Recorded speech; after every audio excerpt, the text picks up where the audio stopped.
سب سے پہلے تو یہ کنفیوژن بالکل دور کر لیجئے کہ قائد اعظم کوئی مذہبی ریاست چاہتے تھے. قائد اعظم پاکستان کو ہرگز ایک مذہبی ملک کے طور کے اوپر نہیں دیکھتے تھے.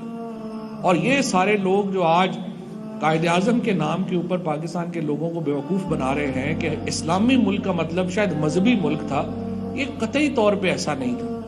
قائد اعظم کا تو جو جس قسم کے وہ سٹائلش آدمی تھے، جو ان کا لائف سٹائل تھا، جو علامہ اقبال کا لائف سٹائل تھا، وہ تو بالکل بھی یہ لوگ جو آج کل قائد اعظم کی باتیں کر کے پاکستان کو ایک پسماندہ بیکورڈ ملک بنانا چاہتے ہیں، اس سے ملتا جلتا نہیں تھا. قائد اعظم اپنے دور کے ایک بڑے ماڈرن، پروگریسو، فارورڈ لکنگ آدمی تھے. اور اس طرح سے علامہ اقبال بھی. ہر سمت مسلمانوں پہ چھائی تھی تباہی،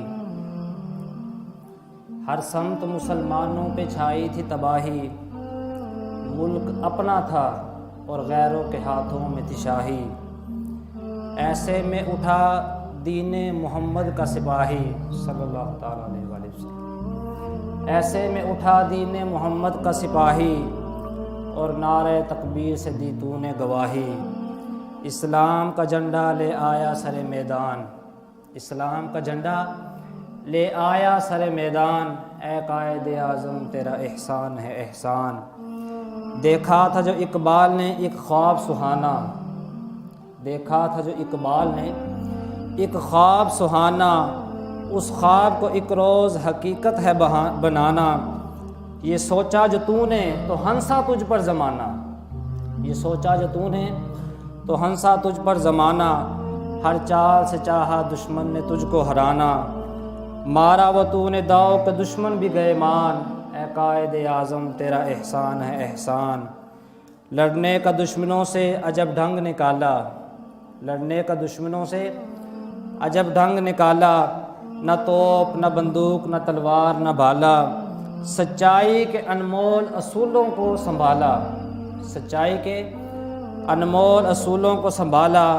پنہا تیرے پیغام میں جادو تھا نرالا، ایمان والے چل پڑے سن کر تیرا فرمان، اے قائد اعظم تیرا احسان ہے احسان.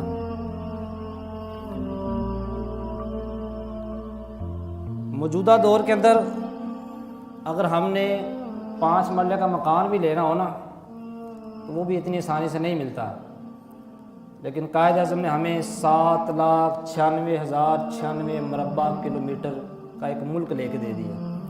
اور یہ وہ ہے جو ہم نے 1971 کے بعد جو باقی رہ گیا ہے، جو ہمارا مشرقی پاکستان ہم سے الگ ہو گیا ہے ہماری اپنی کوتاہیوں کی وجہ سے، وہ الگ ہے. اگر وہ بھی آج ہمارے پاس ہوتا تو آج پتہ نہیں پھر ہم کہاں پہ ہوتے. لیکن اس کے باوجود آج بھی ہم دنیا میں 7ویں نمبر پر موجود ہیں، دنیا میں 7ویں نمبر پر موجود ہے. اور اتنا بڑا ہمیں ملک لے کے دیا کس وجہ سے، اس کا آپ نے خود اپنا ایک فرمان کے اندر اظہار کر دیا. آپ نے فرمایا کہ ہم نے پاکستان کا مطالبہ صرف ایک خطہ حاصل کرنے کے لیے نہیں کیا کہ شاید ہم کوئی ٹکڑا حاصل کرنا چاہتے ہیں یا ہمیں زمین کا کوئی حصہ چاہیے. فرمایا نہیں، ہم نے پاکستان کا مطالبہ اس لیے کیا ہے تاکہ ہم ایک ایسی ریاست حاصل کر سکے جہاں پر ہم اسلام کے اصولوں کو پریکٹیکلی طور پر آزما سکیں. صرف باتوں کے اندر نہیں، بلکہ جو اسلام کی ہم باتیں پڑھتے ہیں، سیکھتے ہیں، لیکن کسی وجہ سے ہم ان پر عمل نہیں کر پاتے، تو ہم یہ چاہتے ہیں کہ ہم ایسی ریاست حاصل کریں کہ جہاں پر ہم اسلام کے مطابق زندگی گزار سکیں. لیکن آج جس طرح ہم نے علامہ اقبال کی شاعری کو معاف نہیں نہ کیا، ان کو گھما پھرا کے ہم کوئی اور مفہوم نکال لیتے ہیں، تو لوگوں نے کیا کیا کہ اب کسی نہ کسی طریقے سے یہ ثابت کرنا چاہ رہے ہیں کہ قائد اعظم جو تھے وہ ایک لبرل اور سیکولر وہ ریاست چاہتے تھے. جسٹس منیر نے ایک کتاب لکھی 2011 کے اندر. اس نے اس کتاب کے اندر یہ جملہ لکھا، کہتا ہے the new state would be modern democratic state with sovereignty resting in people. Quaid Azam کے حوالے سے یہ فرمان لکھا کہ قائد اعظم نے کہا ہے کہ نئی ریاست ایک جدید جمہوری ریاست ہوگی جس کا اقتدار اعلیٰ عوام کے پاس ہوگا، جس کا اقتدار اعلیٰ عوام کے پاس ہوگا. یہ اس نے جسٹس منیر نے اپنی کتاب کے اندر اس کو کوٹ کیا۔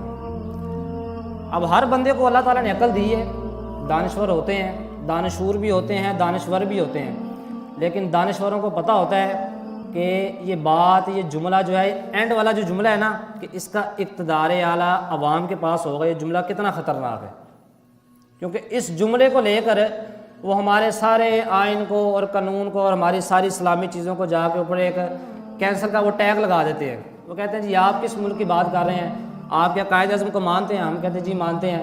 تو پھر قائد اعظم نے تو کہا تھا کہ اس کا اقتدار اعلیٰ عوام کے پاس ہوگا، تو آپ ہمیں یہ باتیں نہ سکھائیں۔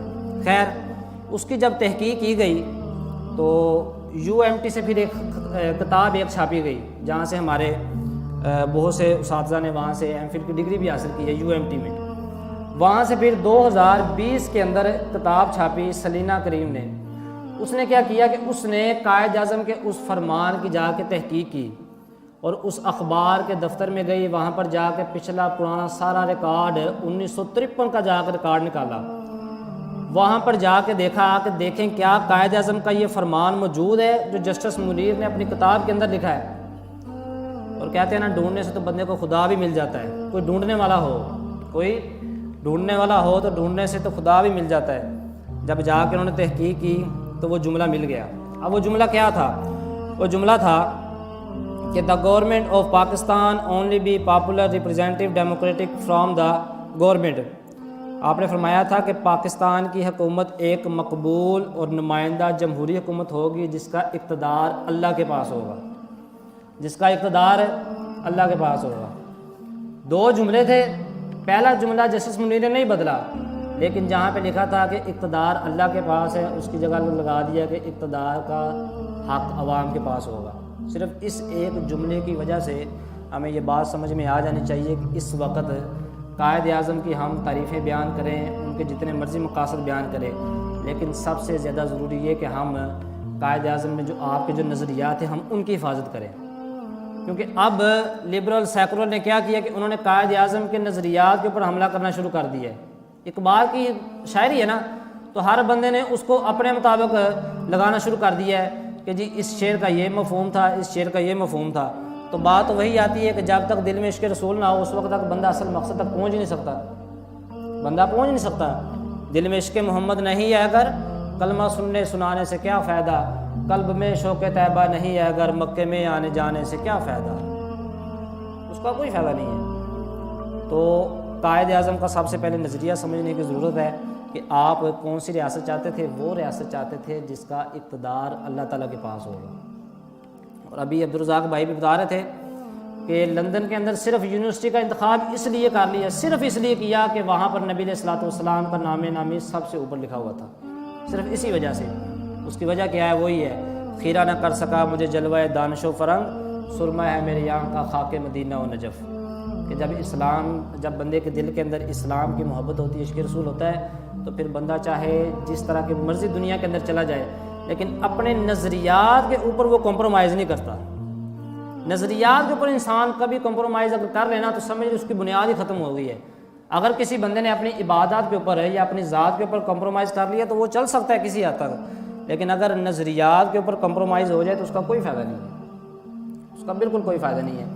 اور آپ دیکھیں کہ اس وقت ہمارے ملک کے اوپر 39,000 ارب ڈالر کا قرضہ ہے، 39,000 ارب ڈالر کا قرضہ ہے، صرف 39 ارب نہیں، 39,000 ارب، اور وہ بھی پیسے نہیں، وہ بھی ڈالر، جو کہ 180 پہ پہنچا ہوا ہے۔ اور آپ حیران ہوں گے کہ قائد اعظم جو کہ پاکستان بننے کے بعد 1 سال تک زندہ رہے، آپ نے 1 روپے کا قرضہ نہیں لیا تھا، اور 1957 تک پاکستان کے اوپر 1 روپے کا قرضہ نہیں تھا۔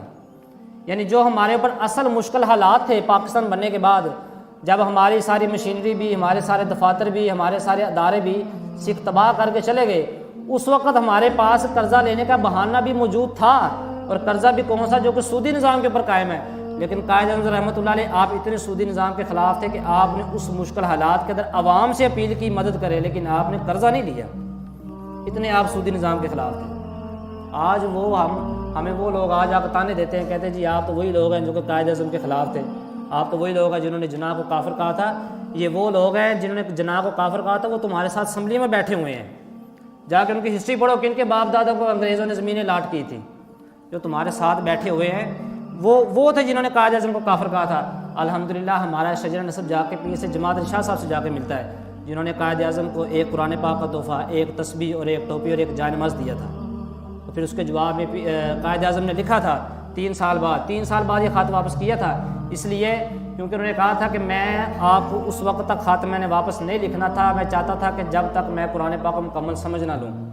آپ نے فرمایا کہ مجھے پتہ ہے آپ نے مجھے اس لیے جائے نماز کا تحفہ دیا ہے کہ میں جب تک اللہ کے آگے نہیں جھکوں گا لوگ میری بات نہیں مانیں گے, اور آپ نے مجھے قرآن پاک کا تحفہ اس لیے دیا ہے کہ میں جب تک اللہ کے بتائے ہوئے اصولوں پر عمل نہیں کروں گا تو میں کوئی بھی ریاست قائم نہیں کر سکتا.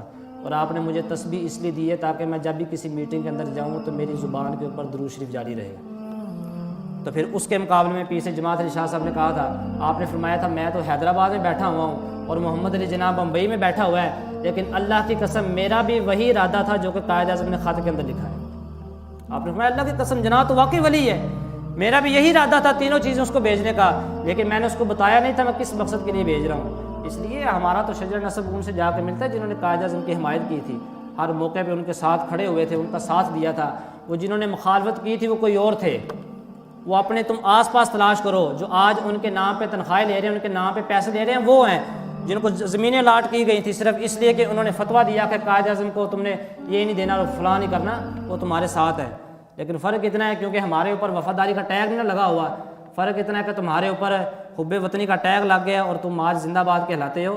وہ سب کچھ چھپ کے کرتے ہیں, تدبیر اسے کہتے ہیں, ہم در لیے جاتے ہیں تدبیر اسے کہتے ہیں. فرق صرف اتنا ہی ہے, لیکن حقیقت جو ہے وہ حقیقت ہی رہتی ہے. اس لیے بندے کو کسی بھی چیز کے اوپر, جو قائد اعظم کا مین پیغام یہی ہے کہ آپ کی سیرت کو پڑھ کے دیکھ لیں کہ کسی بھی موقع کے اوپر اسلام کے کسی بھی اصول کے اوپر آپ کمپرومائز نہ کریں, کبھی کمپرومائز نہ کریں. جو بھی بات ہو اس کو دیکھیں کیا یہ اسلامی اصول کے خلاف تو نہیں ہے, کیا یہ قرآن و سنت کے خلاف تو نہیں ہے, کیا اس بات سے ہمارے اسلام کو, ہمارے ملک کو کوئی نقصان تو نہیں ہوگا. اگر اس بات سے کسی چیز کو نقصان پہنچتا ہو تو اپنی گردن کٹا دے, لیکن کسی چیز کے اوپر کمپرومائز